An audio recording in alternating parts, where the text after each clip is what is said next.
Hebreus, capítulo 12, por gentileza.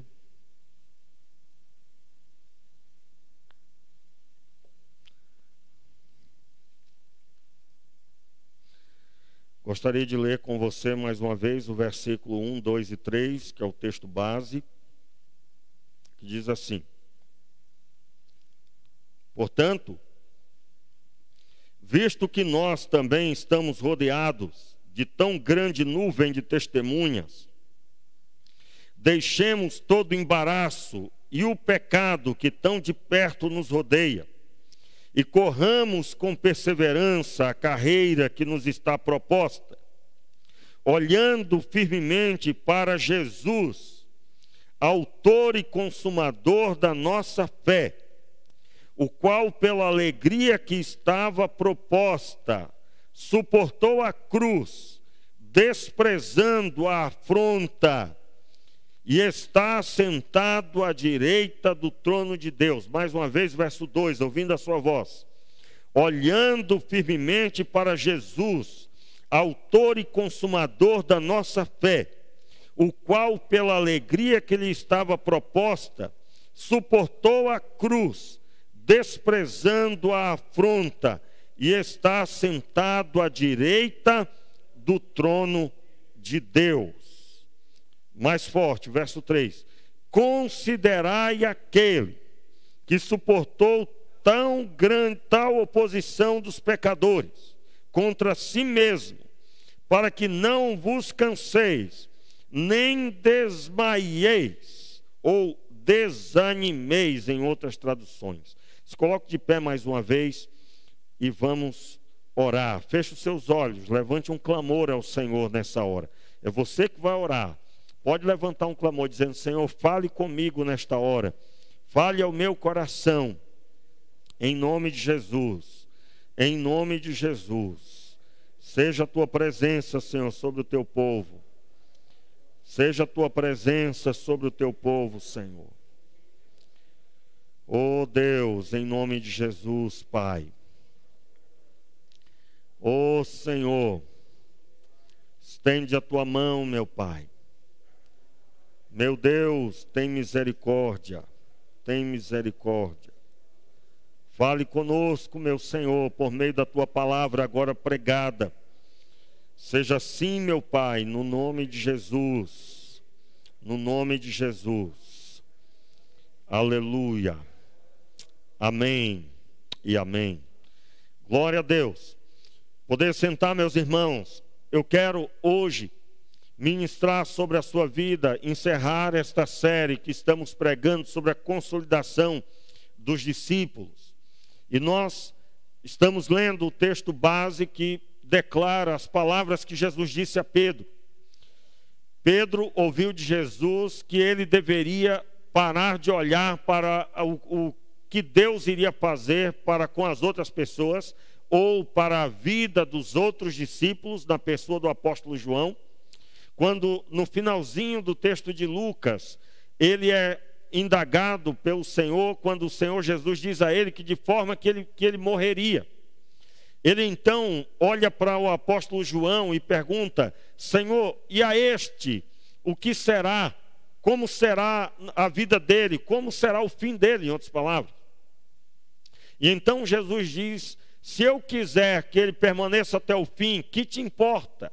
Segue-me tu. E então nós começamos ali abordando um último ponto a respeito da consolidação dos discípulos. O que é a consolidação dos discípulos? Durante 40 dias Jesus apareceu aos discípulos. E cada momento que ele apareceu tinha um simbolismo, tinha um significado. Como por exemplo o número 40. Foi por espaço de 40 dias. Onde é que está escrito? Em Atos capítulo 1, você vai ler lá especificamente no verso 3. Que Jesus apareceu depois da ressurreição com muitas provas de que estava vivo. E ele apareceu falando a respeito das coisas do reino. Então, era preciso agora, ele que passou aproximadamente 3 anos e meio, pregando a respeito da necessidade de vir para o reino de Deus, largar o pecado e abraçar o reino do Senhor e buscá-lo com todo o seu coração. O homem estava acostumado a, de uma forma geral, buscar o pecado, buscar o seu próprio prazer, o que havia de vestir, o que havia de beber e o que havia de comer. E ele mesmo declara que o homem deve, em primeiríssimo lugar, no Sermão do Monte, no texto de Mateus, você vai encontrar o Senhor dizendo: buscai primeiro o reino de Deus e a sua justiça. E a justiça lá não significa o Senhor tomar uma causa minha, como um advogado, ele pega e defende. Não, não. Justiça ali significa modo de vida que agrada a Deus. Significa que todo aquele que valoriza em primeiro lugar o reino deve buscar o modo de vida que agrada a Deus. E o modo de vida que agrada a Deus foi revelado a nós todos, na pessoa do Filho, na pessoa de Jesus. O evangelista João deixou claro isso quando ele escreveu no capítulo 1 do Evangelho. Evangelho de João, capítulo 1, versículo 14. E o Verbo se fez carne e habitou entre nós, e vimos a sua glória como a glória do unigênito do Pai. Observe a palavra do evangelista. Vimos a sua glória, nós vimos a sua glória. O que o evangelista escreveu no Evangelho é o que ele viu e que impactou a sua vida. Impactou a sua vida. Vimos a sua glória como a glória do unigênito do Pai, cheio de graça e de verdade. Então, Jesus esteve por espaço de 3 anos e meio com os discípulos. E ele agora ressuscita, provando que tudo que ele pregou era genuíno. Ele primeiro anunciou: importa que o Filho do Homem morra para que os outros sejam salvos. Eu serei levantado. Quando eu for levantado, muitos serão atraídos. Ele quis dizer que eu e você seria atraído. Para quem? Para ver o amor de Deus manifesto por meio da cruz.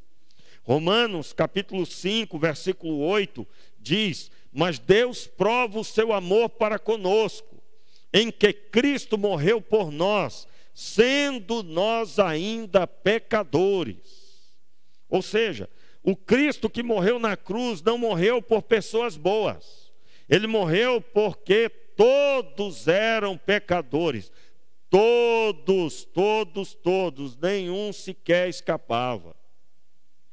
O justo morreu pelos maus. Então Deus provou o seu amor para conosco. Quando alguém apontar para você: olha, por que Deus não faz cessar essa pandemia? Olha, por que Deus não ajuda os pobres e os necessitados? Deus já ajudou por meio do seu Filho. E essa ajuda ecoa por mais de 2000 anos. Quando eu digo já ajudou, é que a salvação em Cristo Jesus é para todos. Está livre para todo aquele que crê receber. O que é que acontece com quem faz isso? A vida é restaurada. Quem não amava a família passa a amar. Quem não gostava de trabalhar passa a gostar. Quem passava agora a desprezar o próprio valor que tinha, passa a ver o valor que tem, porque ele mostrou esse valor dando o seu Filho único na cruz do Calvário. Meus irmãos, nós estamos diante de um chamado. Nós estamos contemplando o Senhor ministrando a consolidação. Me lembro por espaço de 3 mensagens aproximadamente, 2 eu sei que eu preguei, não é? Mas 2 ou 3 mensagens eu falei sobre o número 40. Quem lembra? Por que 40 dias? Porque só um lembra, né, irmãos? Isso me deixa animado, porque eu posso pregar de novo, né? Posso pregar de novo. Só um lembra. Quantos lembram aqui que eu preguei por que ele apareceu por 40 dias? Pois é, foram 3 mensagens, irmãos. Não é? Eu fico animado assim, porque eu penso que eu estou repetindo a pregação. Eles já ouviram, eles já sabem, né? Mas aí eu tenho que me lembrar que nem tudo nós conseguimos gravar. Então eu me sinto mais à vontade para falar. O que significa 40? 40 é um número que fala sobre geração. São 40 anos do deserto, 40 dias no deserto, Jesus jejuou. 40 anos o povo teve que andar pelo deserto até trocar a geração. Poderia ter sido 40 dias, Deus mataria o povo em 40 dias, poderia. Mas para gerar uma geração é preciso tempo. Eu quero dizer para você que talvez tenha reclamado de alguma coisa nessa linha. Pastor, as coisas de Deus demoram muito. Não, não demora não, meu irmão. Apenas nós estamos numa geração que tudo tem que ser logo. Tudo tem que ser logo. Por que é que muitas pessoas às vezes não querem ter filho? Porque vai dar muito trabalho e ela não tem tempo para isso. Por que é que a pessoa, quando pensa na universidade, ela se anima, mas quando pensa nos 5 anos, ela desiste, porque ela quer logo. Ela quer tudo logo. Nós temos que ser libertos disso. Nós falamos aqui de um Abraão que era um homem de Deus, mas só para manifestar na vida dele a promessa que Deus prometeu, demorou 25 anos. Por quê? Porque o menino ia nascer, mas se nasce um ano depois, Abraão não saberia dizer nada para ele. Por que é que demorou 25 anos? Deus estava se manifestando na vida de Abraão. Quando o menino nasceu, esse homem estava cheio de histórias da caminhada dele com Deus para contar. De forma que isso gerou um efeito na vida desse menino. Você lembra quando Abraão leva o seu filho para sacrificar no Monte Moriá? Você lembra da postura do garoto? O garoto respeita o pai ajeitando a madeira, não tinha animal nenhum para sacrificar. O pai pega o menino, amarra o menino, põe em cima da madeira. O menino pergunta: meu pai, onde está o cordeiro para o sacrifício? O Senhor proverá, meu filho. E o menino se submete tudo aquilo. Meu irmão, o menino certamente estava com o coração cheio das experiências que o pai contou a ele. Quais foram as experiências? Eu estava na casa de seu avô, na casa do pai de seu pai, e eu fui impactado com a voz do Senhor que diz: sai da tua terra, da tua parentela, da casa do teu pai, e vai para uma terra que eu te mostrarei. Meu filho, seu pai está há 25 anos andando para lá e para cá, mas num manancial só, porque anda comigo o Senhor. Ele me deu vitória sobre 5 reis, ele me deu essa vitória com 318 homens e mais um pouco, que havia outros amigos de Abraão junto. Ele me deu escape no Egito, ele me deu escape em meus filisteus, ele prosperou-me de forma extraordinária, que eu não pude permanecer nem mesmo com meu sobrinho Ló, porque a terra era pequena para nós dois. Deus tem me abençoado. Sua mãe era estéril, mas Deus disse que ela teria você, e você veio. Imagina o impacto na vida desse menino. E aí o pai acorda de madrugada e diz: vamos, porque Deus me mandou sacrificar a ele em um lugar que eu não sei onde é ainda. Ele andou 3 dias com o garoto, e o garoto se submeteu. Meu irmão, hoje em dia você chama seu garoto para ir andar até a praia, o menino já está cansado, já está dizendo: quando é que a gente volta? Não é? Mas hoje, tudo tem que ser rápido. Vamos ali. Nós vamos de bicicleta, de carro, de moto ou de ônibus. É ou não é verdade? Naquele período ali, eles estavam a pé. A pé. 3 dias andando. Meu irmão, esse menino tinha estrutura em Deus. Então, o que é que eu estou dizendo aqui? Da mesma forma, Deus estava gerando na vida dos discípulos. E o número 40 é um número simbólico para gerar uma consolidação. Tudo que é feito por espaço desse tempo gera um milagre, uma experiência, uma obra extraordinária. Então, a obra da totalidade de Deus, são 2 números dessa obra da totalidade. O número 7, que é o número da perfeição, eu não vou falar muito sobre isso, não dá tempo, não é o assunto. Mas o número 7 e o número 40. Foram 40 dias também para destruir. 40 dias choveu e veio dilúvio. Diz o texto: as comportas dos céus se abriram e tudo ficou alagado. Do mais alto monte foi alagado. Meu irmão, 40. E nós estamos caminhando para dizer para você que Deus quer gerar essa consolidação na sua vida. Somado a isso, eu tenho convocado as famílias para apresentar ao Senhor o seu lar como um altar levantado para Deus. O que é um altar, irmãos? O altar era uma caixa com duas escadas, uma de cada lado, uma de um lado e do outro lado tinha outra. Aonde o sacerdote subia aquela escadaria para oferecer sacrifício ao Senhor totalmente queimado. O que era o sacrifício totalmente queimado? Era o sacrifício entregue para perdão dos pecados. Aonde há o altar, há perdão de pecados. Portanto, comunhão com Deus. E se há comunhão com Deus, há como entrar na presença de Deus. Porque o que impede essa comunhão? O pecado. O que é um lar como altar ao Senhor? Nesta casa, nós estamos conectados com Deus. O cordeiro sacrificado foi Cristo Jesus na cruz do Calvário. E nesta casa nós reconhecemos o cordeiro que tirou o pecado do mundo, inclusive o nosso aqui de casa. E quando eu faço isso, eu estou chamando sobre o meu lar. Meu irmão, seu lar pode estar atribulado atualmente. Mas se você está clamando, pedindo o Senhor, saiba que é atualmente só que seu lar está na luta. Porque a bonança vai vir. Quando é que vem a bonança? Quando os corações se rendem, quando as pessoas se arrependem, quando os corações são transformados. E essa promessa Ele tem para nós. Então, quando nós olhamos para a palavra do escritor de aos Hebreus, ele compreendeu as palavras do evangelista. Ele declara: nós temos uma grande nuvem de testemunhas. Nós temos também que olhar firmemente para Jesus, que é autor e consumador da nossa fé, o qual, pela alegria que lhe estava proposta, suportou a cruz, desprezando a afronta, e está sentado à destra do trono de Deus. Agora, abra sua Bíblia aí em Lucas, no capítulo 23, por gentileza. Nós caminhamos observando sobre o julgamento. Ele foi julgado por Pilatos e Herodes. Hoje, eu quero observar mais a última parte, Jesus suportando a oposição dos pecadores. E até aqui, ele se submeteu, ele falou de forma moderada, mas ele está chegando no ápice da sua obra.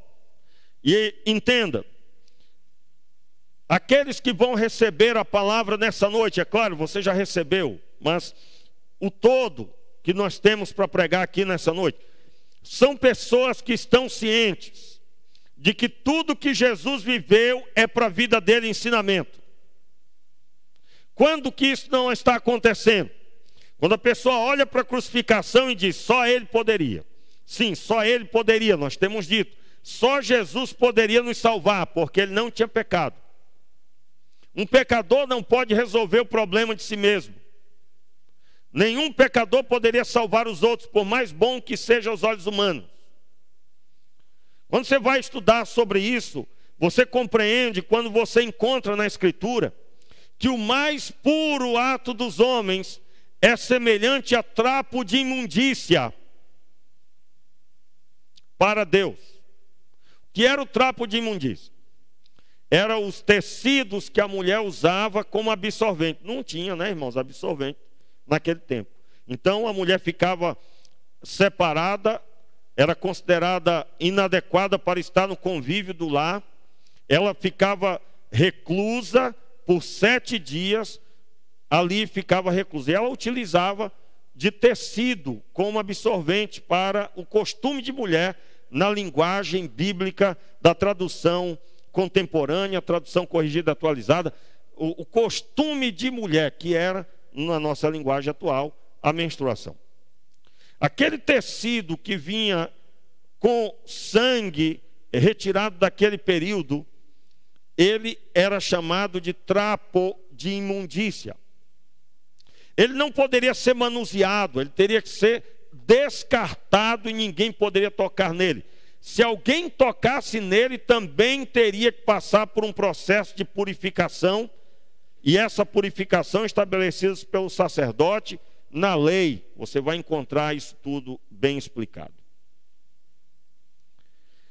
O outro tecido, chamado trapo de imundícia, era também as vestes de um leproso. vestimentas podres, velhas, que ninguém poderia tocar ou utilizar, porque também seria considerado imundo, não poderia ter contato com ninguém, somente depois do processo da purificação, que também está estabelecido na lei. Quando no Novo Testamento declara que os nossos atos, por mais belos que pareçam ser, são considerados para Deus como trapo de imundícia, o entendimento é muito simples para isso. Para nós, o que eu estou fazendo parece ser uma coisa legal, ajudou fulano, ajudou cicrano. Eu peguei 1 milhão de cestas básicas e distribuí, que coisa maravilhosa, Deus se alegrou. Mas esse ato para Deus é considerado trapo de imundícia. Como assim? O homem está em trevas, e nas trevas nada de bom pode ser visto. Porque as trevas já é trevas e não tem como tirar alguma coisa boa dali. Somente quando a luz paira sobre a pessoa, é que então essa pessoa pode agora fazer algo. E algo na luz. Primeira coisa que a luz, quando ecoa, ela vai mostrar os pecados que você tem para você.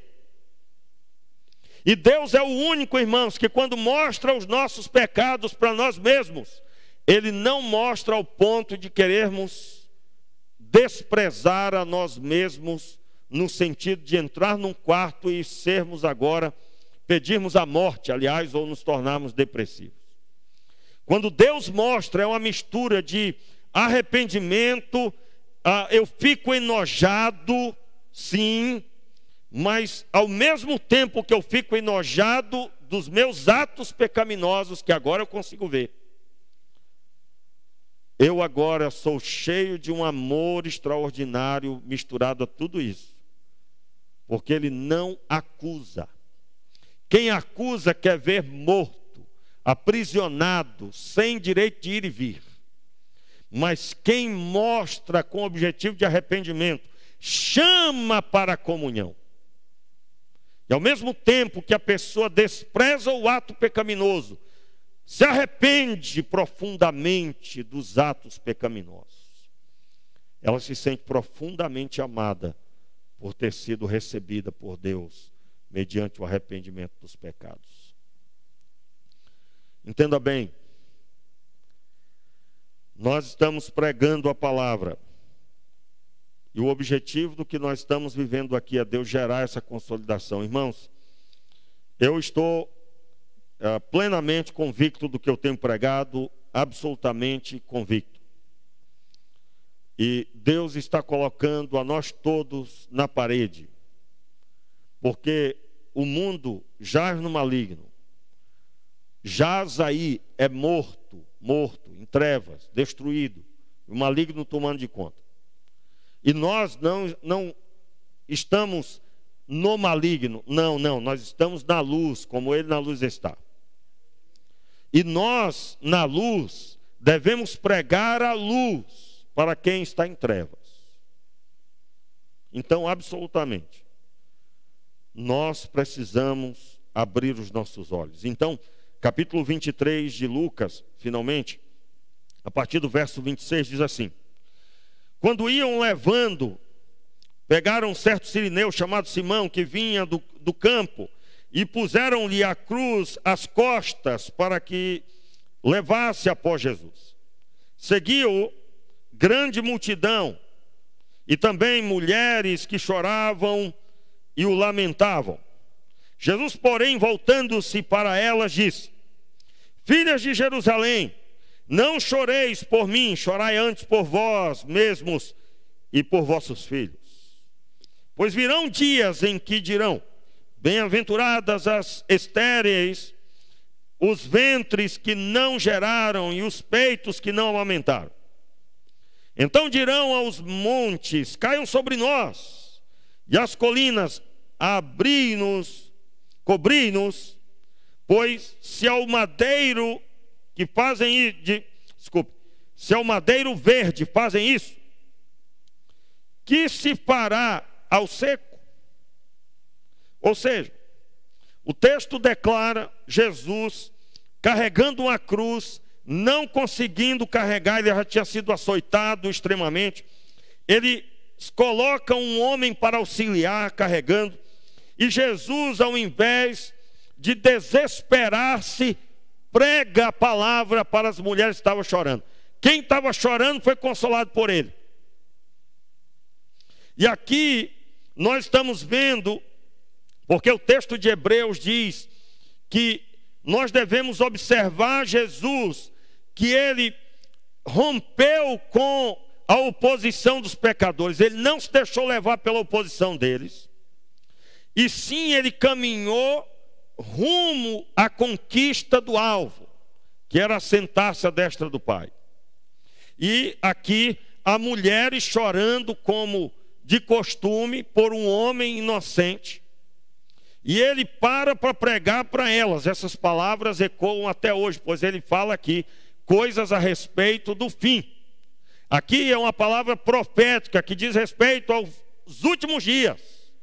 E ao mesmo tempo também fala a respeito da própria Jerusalém, que anos depois ela foi destruída. Os judeus foram massacrados. Há um duplo entendimento e isso há concordância de uma forma geral. Mas ele prossegue, diz o texto, ainda prosseguindo, contando a história, verso 32. Levaram também outros 2 homens que eram criminosos para serem mortos com ele. Quando chegaram ao lugar chamado Caveira, ali crucificaram Jesus e com ele os 2 criminosos, um à direita e outro à esquerda. Jesus disse: Pai, perdoa-lhes, pois não sabem o que fazem. Veja a postura de Jesus. O foco não está na sua morte, não está na sua dor, está nos pecadores. Mas não para maldizê-los, não para falar contra eles, mas a favor deles, para com Deus. Ele ora ao Pai. Ele não fala com os pecadores, ele fala com aquele que pode mudar a história dos pecadores. Eu digo a você, meu irmão, em meio a uma situação como essa, quantos de nós diria, pastor, por muito menos, eu teria no mínimo ficado calado, desejado a morte de quem me apedreja, de quem quer a minha morte. E aí, qual o entendimento para nós? Nós precisamos observar a vida de Jesus e aplicar nas nossas vidas a sua conduta. Como assim? Você deve se recordar de 2 textos que estão em Lucas, um no capítulo 2, versículo 40, e o outro no versículo 50 e 52 do capítulo 2. Ambos os textos dizem que Jesus crescia na graça e no conhecimento do Senhor. O texto se refere logo em seguida, quando ele nasce, e outro também, ambos, aliás, se referem ao momento em que ele já tinha completado 12 anos e é levado a Jerusalém para cumprir as determinações da lei. Essas determinações sendo cumpridas, ele vai para o templo. E ele com 12 anos já era cheio de uma sabedoria extrema. Cheio de sabedoria. Ele perguntava aos doutores da lei e conversava com eles, debatendo num nível excelente. De forma que eles se admiravam. Os pais chegam para ele e dizem: meu filho, por que você sumiu? Aí eu digo: vocês não imaginavam que eu estaria na casa de meu pai? Meus irmãos, Jesus se preparou. Ele se preparou deixando-nos o exemplo, porque a proposta de Deus para nós é que nós estamos em constante preparação. Eu citei aqui, nós terminamos de ler o Antigo Testamento. Meu garoto já leu a Bíblia toda nessa sequência, né? Ele leu primeiro o Novo Testamento junto com a mãe, eu não acompanhei grande parte, mas o Antigo Testamento acompanhei bastante, concluí junto, e aí tomamos o hábito de ler juntos. Atualmente estamos no final de Mateus, aí vai terminar o Novo Testamento de novo. E quando terminar o Novo Testamento, nós vamos para o Antigo Testamento, começar em Gênesis de novo. E eu já estou vendo daqui a mais um ano e meio, eu chegando aqui, daqui a menos, né, até o final do ano, eu creio que vai dar tranquilamente para ler o Novo Testamento. Eu vou anunciar aqui que lemos o Novo Testamento. Qual o objetivo disso? Meu irmão, nós estamos em constante preparação. Hoje eu ouvi uma pregação, um pregador dizendo que determinado grande homem de Deus da nossa história, um determinado avivalista, leu a Bíblia 200 vezes, e das 200 vezes, 50 foi de joelho. Ele lia todos os dias, se ajoelhava para ler, até completar a leitura, 50 vezes. Das 200 vezes que leu, 50 foi de joelho, a Bíblia toda. Qual o objetivo? Ah, pastor, isso aí é martírio, isso aí é castigo, é? Agora o pastor vai querer implantar que a gente leia de joelho na igreja. Não, irmão. Ele lia de joelho porque ele entendeu que ele estava lendo ali, ele estava distante, certamente, ele precisava. É a comunhão pessoal, é o entendimento de fé. Conversava com um amigo meu do tempo que eu me converti, ele dizendo, falando dos filhos, ambos buscando a Deus extremamente. Ele disse que um dia ele estava na casa dele, a menina dele tem o quê? 12 anos de idade, e de repente ele ouviu uns gritos lá dentro do quarto dela, e ele correu, quase que arrombou a porta, entrando pela porta. O que foi, minha filha? E ele chegou lá, a menina estava se derramando, chorando diante de Deus e clamando para que Deus viesse sobre ela. 12 anos de idade. Se derramando diante de Deus ao ponto de não pensar em quem está perto e clamar aos gritos, pedindo: Deus, vem sobre a minha vida. Meus irmãos, nós estamos diante de um momento especial. Eu preciso entender para a minha vida que eu tenho que seguir os passos de Jesus. Se eu sou discípulo, eu vou seguir os passos dele. Jesus fez tudo isso, está registrado na Bíblia porque é ensino para nós. Então veja bem, ó. Você sabe que depois dessa pandemia e quarentena, antes de acabar, eu creio que ainda não caiu a ficha, né? Você lembra de quantas vezes uma pessoa disse que trabalhava demais e que a vida era muito corrida e que não dava para ler? Você lembra? Isso pode ser utilizado agora, irmãos, depois da pandemia aqui? Depois não, que não acabou ainda, mas depois de tudo que nós já vivemos. A constatação é a seguinte: quem lê, lê. Quem não lê, não é a pandemia que vai fazer ler. Não é o fato de estar obrigado a ficar em casa que vai fazer ler. Agora, por que é assim? Porque ler a Bíblia é algo espiritual, não é físico. Por isso que a vida das pessoas não mudam se vier uma catástrofe. Já viu aquele caso em que morreu lá 2 pessoas de uma forma esquisita e ninguém caiu a ficha? As pessoas que estavam envolvidas até passaram um mês quietinhas, depois voltaram à mesma vida. Por que isso é assim? Porque a conversão de alma não é fruto de medo, é fruto da pessoa de Jesus, dos pecados perdoados, do arrependimento profundo. Não é fruto do medo da morte. Quem se converter por medo da morte até fica um tempo na igreja. Mas quando o diabo abanar o dinheiro na frente dele, ele deixa. Quando o capeta colocar lá um laço na frente dele, facilmente cai. Porque o coração nunca foi do Senhor. A pessoa está com medo. Por isso que os evangelistas fúnebres não podem existir. Quem é evangelista fúnebre? Olha, rapaz, você aceita Jesus porque senão você vai para o inferno. Evangelista do terror. Evangelista sexta-feira 13, né? Sei lá, meu irmão, alguma coisa aí que você quiser pensar. Põe medo na pessoa para ver se ela vai para a igreja. Não adianta, não adianta. O que adianta é Cristo Jesus no coração. Ele se revelou a mim. E é essa intensidade que eu vejo aqui na cruz. Pai, perdoa-lhes porque eles não sabem o que fazem. É porque ele tinha uma estrutura. Ele sabia que aquele momento era repentino, que seria ínfimo comparado à glória de se assentar à destra do Pai, conforme o escritor aos Hebreus disse. O texto prossegue. O povo estava olhando e as autoridades zombavam dele, dizendo: aos outros salvou, salve-se a si mesmo, se é o Cristo escolhido de Deus. Igualmente os soldados o ridicularizavam. E chegando-se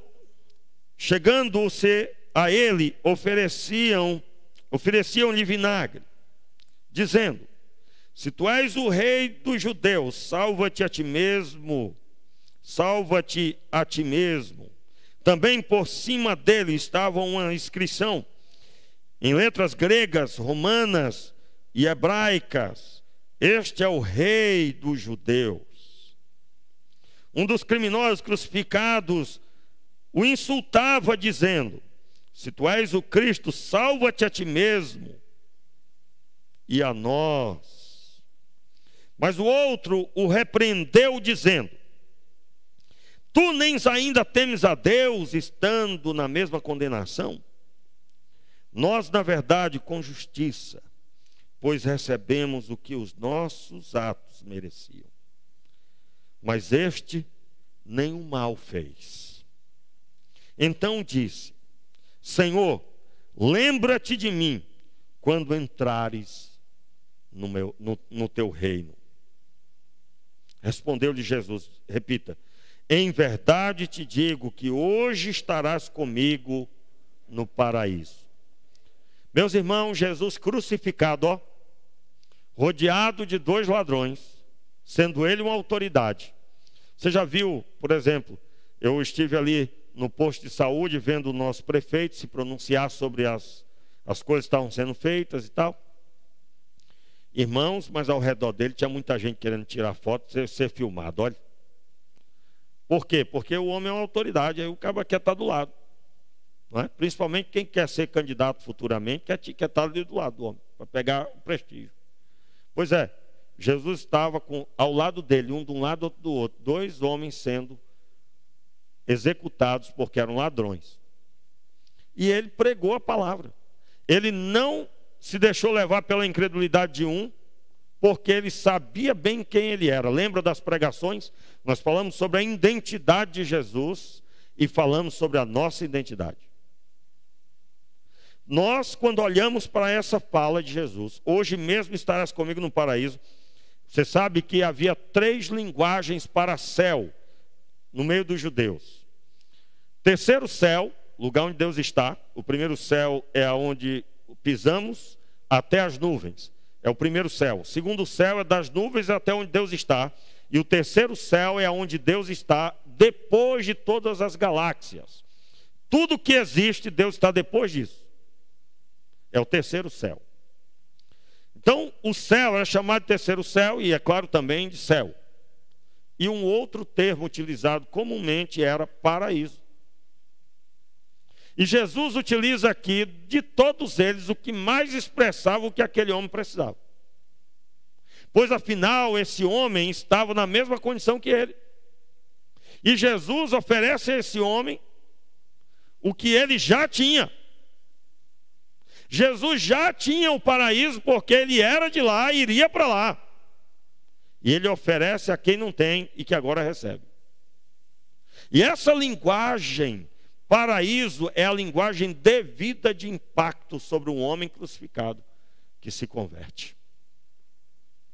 Impacto esse que fez com que esse homem ficasse satisfeito, pois a Bíblia não narra mais nada que ele tenha dito. Verso 44. Já era quase meio-dia, e houve trevas em toda a terra até as 3 horas da tarde. Pois o sol se escureceu e o véu do templo se rasgou pelo meio. Jesus clamou com grande voz. Repita: Pai, nas tuas mãos entrego o meu espírito. Havendo dito isso, expirou. Verso 47. O centurião, vendo o que tinha acontecido, deu glória a Deus e disse: na verdade, este homem era justo. Todas as multidões reunidas para presenciar isso, vendo o que havia acontecido, voltaram lamentando-se. Muito bem, o texto continua, mas eu quero me ater aqui a esta passagem, esse final. O texto de Lucas, ele dá ênfase às últimas palavras de Jesus. Pai, em tuas mãos entrego o meu espírito. O evangelista João, que estava lá na hora, o único dos discípulos que estava lá, ele dá ênfase a uma outra palavra que Jesus disse juntamente com essa. Ele dá ênfase ao está consumado. Se você ler esse mesmo episódio sob a ótica do evangelista João, você vai ver que ele dá ênfase, Jesus dizendo, vendo Jesus que tudo já estava consumado, ele declarou, tenho sede. Tem todo um significado, tem um simbolismo especial quando ele diz que tinha sede. Tem a ver com o Antigo Testamento, com o sacrifício, com um outro episódio lá do Antigo Testamento, não é o nosso assunto, mas eu estou dizendo isso para dizer que ele disse propositalmente, tenho sede. Ele tinha que declarar sede. Quando ele recebe um anestésico, porque aquele vinagre com a mistura, né, que tinha vinagre dentro, era um líquido anestésico para a dor. Não era para piorar a sede, mas era para diminuir a dor. Por quê? Porque aquela crucificação estava prevista para durar pelo menos 3 dias. Há indícios na história das crucificações de pelo menos 5 dias de duração. O centurião declara que este verdadeiramente era filho de Deus, era um justo. Em algumas traduções, esse homem era o filho de Deus, porque ele nunca tinha visto alguém decidir a hora que vai morrer. Tendo dito isto, morreu. O que foi que Jesus disse? Em tuas mãos, Pai. Mesmo na cruz, Deus continuou sendo Pai. É claro, pastor, claro. Claro nada. Está cheio de gente, meu amigo, que perde a filiação de uma hora para outra, dizendo, não é possível que Deus está comigo. Mas como é que Deus me ajudou até agora? Mas eu nunca diria que Deus não é meu Pai. Meu irmão, se você está duvidando que Deus está com você está duvidando do cuidado de Deus. E você só não usou as palavras. Qual é a mensagem de Deus para nós? Nós precisamos ir até o fim, crendo que Deus é nosso Pai.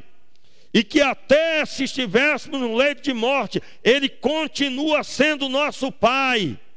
Portanto, olha só, irmãos, isso na nossa cultura se perdeu tanto, né? Ser pai. Porque a pessoa do pai está tão conturbado, está tão difícil, está tão complicado. Eu estou falando aí de uma forma geral na sociedade. Por exemplo, você vai num presídio, no Dia dos Pais, você não vai ver quase ninguém. Eu estou falando de quem fez a pesquisa. Eu ouvi recentemente uma pessoa contando, pregador. Você vai no Dia das Mães, é concorrido no presídio. 90% dos problemas de família, para não dizer 95%, envolve pai. Envolve pai. Falta dele, ausência dele. Quantos são órfãos de pai presente? O que significa na cultura de Israel chamar pai? Quando Jesus ensinou Pai nosso que estás nos céus, não era comum orar a Deus chamando Deus de Pai. Orava-se a Deus chamando Deus de Senhor, Jeová, Yahvé, Senhor dos Exércitos e tantos outros nomes. Mas de Pai não. Jesus implanta na oração a pessoa do Pai. Deus é Pai. Quando isso é proferido, ou quando alguém apresentava, esse é meu Pai, ela estava dizendo, esse é o responsável por me dar a vida. Ele é o responsável por mim. Ele é o gestor sobre a minha vida. Claro, se você ainda está numa idade pequena. Quando alguém declara que Deus é seu Pai, está dizendo, Ele é o autor da minha vida. Ele é o responsável pela minha vida. Ele é aquele que eu posso contar em tempo e fora de tempo. E Jesus proferiu isso crucificado. Meu irmão, cultuar a Deus no templo é fácil, nós temos dito. E recentemente nós fomos convocados a cultuar a Deus reclusos. Eu estou chamando de reclusão para expressar a dificuldade. Porque alguns se sentiram presos, literalmente como presos. E o chamado de Deus é glorificar nessa hora, chamando Deus de Pai. Com doença, sem doença.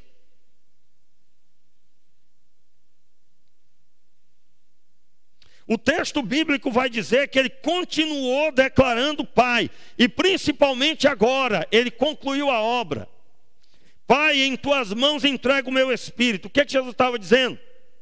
Olha só como aqui Jesus destruiu as trevas. Um homem chamado Adão estava no paraíso. Estava no jardim do Éden. Quer comer, Adão? Só era estender a mão. Não precisava capinar, não precisava fazer nada, não tinha nenhuma erva daninha. Você está lembrado que por causa do pecado Deus gerou a erva daninha. Espinhos e cardos em algumas traduções, por causa do pecado. Qual o objetivo? Deus sabia que na terra teria homens agora com o coração desequilibrado por causa do pecado. E esse desequilíbrio em alguns lugares chama-se preguiça. Você sabia que o mato é a garantia de que o preguiçoso vai ter que trabalhar? Se Deus não põe o mato, meu irmão, ia ter muita gente com a enxada guardada. Vou limpar para quê? Não precisa. Plantei o milho, agora só é voltar daqui a 5 meses. Daqui a 3 meses, daqui a 2 meses, dependendo do que plantou. Então, um homem estava no jardim do Éden, um paraíso. E ele achou de desprezar a Deus que deu tudo aquilo para ele. Toda aquela bênção. Irmãos, que coisa boa a família. Deus deu tudo e a família para Adão. E Adão achou de no paraíso buscar o inferno. Buscar as trevas. E você sabe que ele deu ouvido às trevas e agora as trevas tinham acesso à vida dele. O espírito de Adão passou a ser perturbado por causa do pecado, ao ponto de desprezar sua própria esposa, que ele havia acabado de declarar que amava, que era uma maravilha. Se cobriu com folha de figueira, ela se tornou estranha. Quando Deus veio requerer alguma coisa, que é isso que fizeste, Adão? Comeste da árvore que te ordenei que não comesse? O que foi que Adão disse? A mulher que tu me deste. São 2 motivos porque eu comi. Essa mulher e o Senhor, que achou de me dar essa mulher. Já ouviu aquela pessoa que diz assim: pastor, só posso ter jogado pedra na lua. Aí o outro parece que confundiu o ditado, diz: eu acho que eu joguei foi pedra na cruz. Porque olha essa mulher que eu casei, pastor. Ela no começo parecia uma princesa. Agora eu nem compro vassoura lá para casa, porque pode ser que ela saia voando. Ou seja, no começo era uma rosa, era uma maravilha. Era uma coisa boa, era tão bonito. O cabelo era bonito, o dedinho do pé era bonito. O pé era feio mais do que tudo, mas o amor, irmãos, deixou o pezinho da bichinha formoso. Tudo é lindo. Você já viu aquele cabra que está do lado da mulher, que parece que ele está do lado de uma pessoa mais, a Miss Universo? É o amor, meu filho. A pobrezinha da bichinha não tem esse potencial todo, esteticamente falando, mas esse cabra ama a mulher dele. E o contrário também é verdade. Realmente, quando casou, ela era linda, e você dizer que ela era linda, não precisa nem me esforçar, pastor, para dizer que ela é linda. Mas aí veio os espinhos dos problemas, e agora esse relacionamento, mesmo ela sendo linda, se tornou feia aos seus olhos, por causa da natureza de pecado que tomou liderança. Meus irmãos, isso acontece até hoje. E agora, eu tenho alguém, Jesus, alguém não, maior. Eu tenho Jesus, o unigênito do Pai, vivendo, entre aspas, no inferno, declarando que Deus é seu Pai e que ele não é influenciado pelo inferno que ele está vivendo. Você está entendendo o que eu estou dizendo? Ele está aqui rodeado de pessoas, xingando, meneando a cabeça, falando contra ele. Ele apanhou, foi julgado por Herodes, por Pilatos, foi traído pelos judeus, foi desprezado pelas autoridades romanas, que eram para dar aula para ele. Mas ele está declarando que Deus é Pai em meio a tudo isso. Ele rompe com as trevas. Ele traz o jardim do Éden de volta para todo aquele que crê. Porque por causa dele, nós recebemos a paz no nosso coração. O jardim do Éden não é mais uma condição externa, mas uma condição interna. No coração, todo aquele que crê nele, o fardo é arrancado e recebe sobre si a mão do Senhor, ajudando em todas as coisas. Jesus declarou que na presença de Deus, ele despreza as trevas e recebe a Deus, e Deus o recebe na glória, nos deixando um exemplo. Nós vamos enfrentar essa pandemia de cabeça erguida. Se algum de nós formos chamados para estar com ele, é estar na glória, eu quero deixar claro. E é ele que sabe, irmão, nós não sabemos de nada. Nós não sabemos de nada. Eu estou dizendo para você hoje à noite, o Senhor já preparou tudo para você ser essa bênção extraordinária que você está pedindo. Mude a sua oração. Se você está pedindo para o seu redor ter um Eliseu, ter um Elias, ter um apóstolo Paulo para te ajudar, se você está pedindo para ter um apóstolo João, para ter um Filipe pelo menos, estou falando dos apóstolos, mude a sua oração, porque Deus constituiu em você um cristão, que significa um pequeno Cristo, Cristo numa capacidade menor, num nível menor, um Cristo pequeno, mas um Cristo. Isso significa que você está sujeito amanhã ou depois a cometer uma falha, um erro, porque você está indo rumo à perfeição, crescendo de graça em graça, de fé em fé. Isso significa que você está sujeito a descobrir sobre você muitas coisas ainda. Mas você está no rumo certo. Você está no caminho certo. Você está em Jesus. E meus irmãos, eu já tenho dito aqui, né? Se você...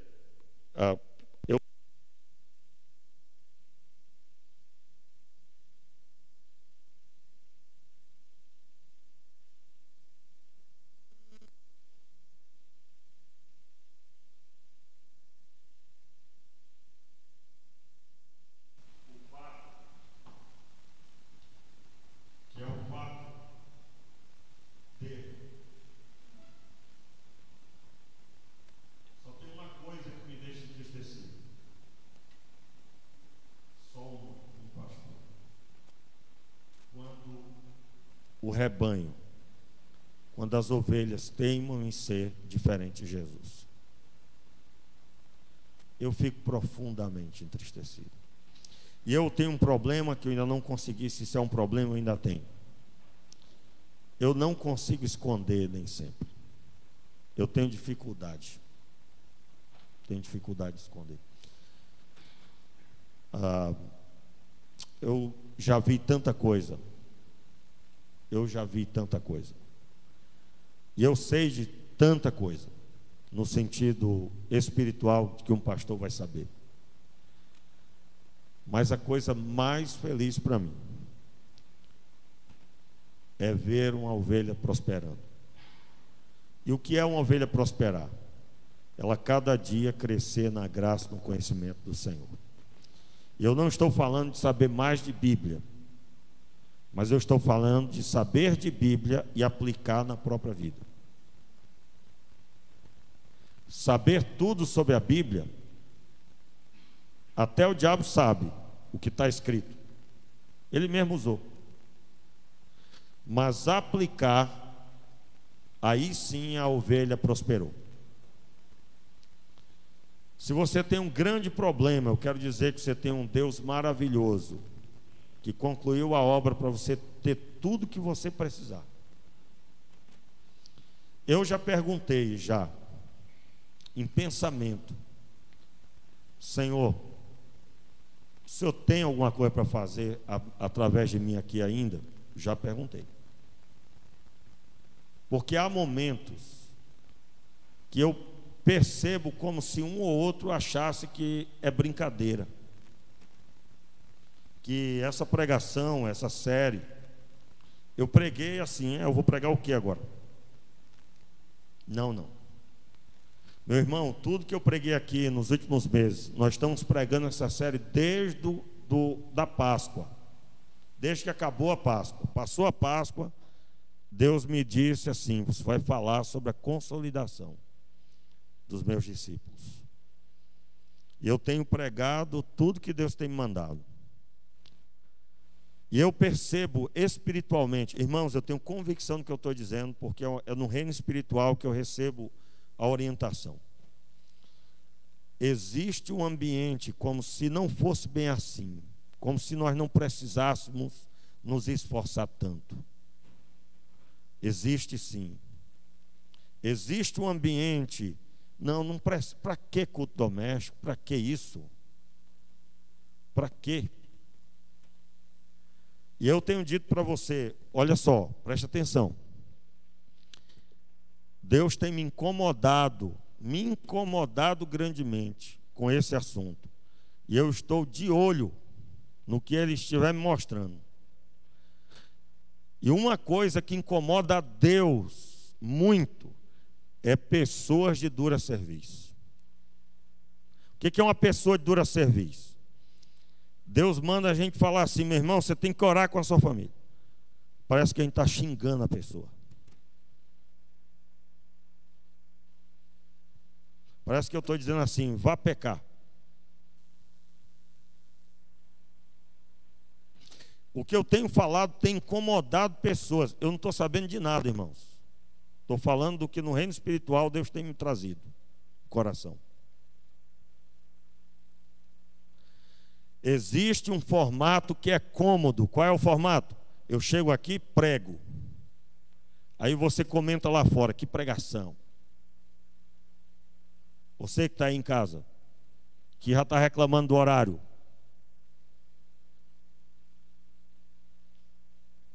A hora que ninguém vai poder fugir é a hora do juízo. Sabe como é que vai ser no juízo, meu filho? Está sendo julgado quem? Herodes está sendo julgado. Vai ter que esperar o julgamento dele acabar. E as milhões de pessoas vai ter que esperar. Milhões de pessoas. Tu tem uma ideia do caos? Quando você ouvir que tudo aquilo daquele que foi mandado para o inferno você faz ou fez? Veja bem, irmãos, eu estou colocando numa linguagem humana aqui, porque a Bíblia não diz isso. Dá só a entender. Você pensa que vai ser julgado as pessoas da coletividade?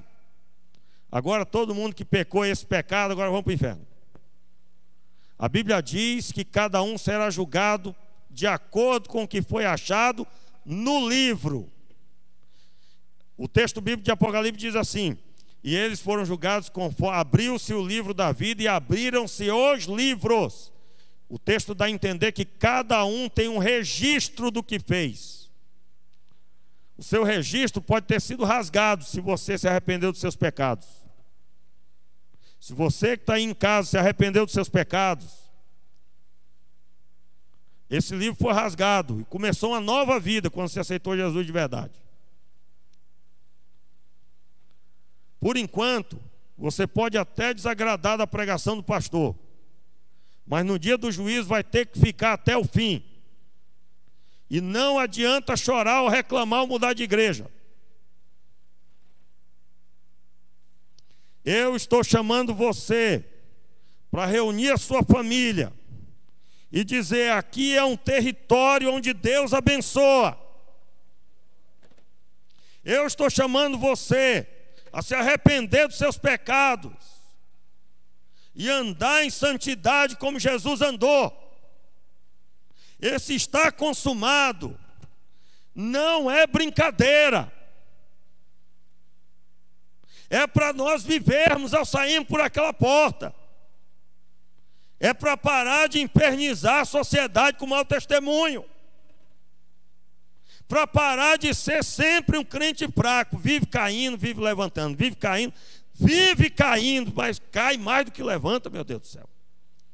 Que negócio é esse? Meu irmão, seu casamento vai mal, ponha ele na presença de Deus. Deus vai restaurar o seu casamento. Há uma obra a ser feita, irmãos. Há pessoas que estão sem esperança como nunca, depressivas, querendo a morte. Eu ouvi essa semana que a Polícia Rodoviária Federal tem narrado episódios em vários lugares de acidentes inexplicáveis, que não tem explicação.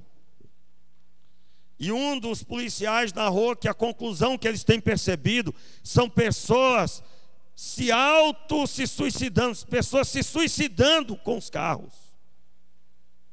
Os irmãos estão ouvindo, irmãos? Você que está aí na sua casa, que está pensando em ligar agora o programa, o seu celular, a sua TV, essas pessoas serão requeridas por nós. A nossa conta vai estar essas pessoas. Se o Senhor, talvez aí o seu vizinho é uma delas essa semana.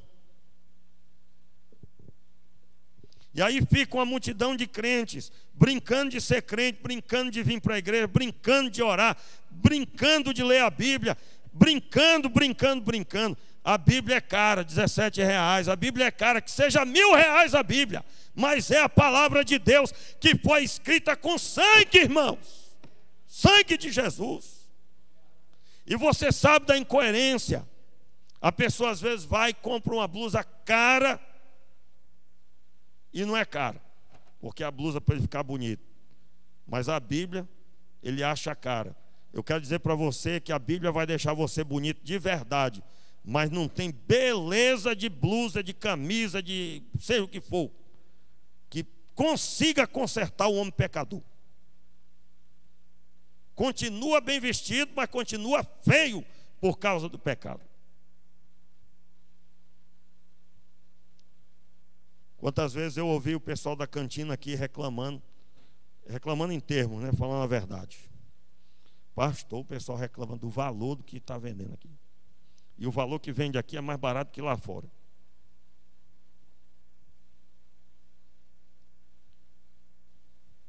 Meus irmãos, que Deus tenha misericórdia de nós e que Ele nos ajude, porque era para todos nós estarmos trabalhando muito para Deus. E aí, baseado numa quarentena que está deixando todo mundo em casa, a pessoa parece que deixou de ser crente. Veja bem, irmãos, em nome de Jesus, os irmãos sabem que eu não mando indireto. Eu não estou mandando direto para ninguém. Eu não mando indireto. Deus sabe o que eu estou dizendo. O que eu tenho que falar, eu falo com a pessoa, chamo no canto e converso. O que eu estou falando aqui, eu estou falando debaixo do sangue do Cordeiro. Quero deixar claro aqui para os irmãos. É muito sério que Deus está permitindo que nós tenhamos oportunidade. Haverá um tempo que não haverá mais essa oportunidade. Não se poderá mais encontrar a oportunidade. Aproveite. Aproveite a oportunidade. E sirva a Deus. Eu quero deixar claro aqui em nome de Jesus. O Senhor é o Senhor sobre toda a terra.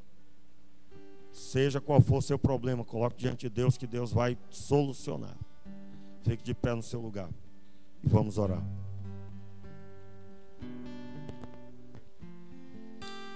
Meu Pai, tenha misericórdia de nós. Perdoe, Senhor, os nossos pecados.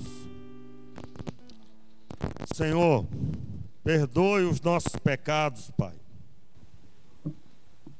Perdoe, Senhor, os nossos pecados, Senhor. Perdoe, Senhor, os nossos pecados, Pai. São tantos perante o Senhor.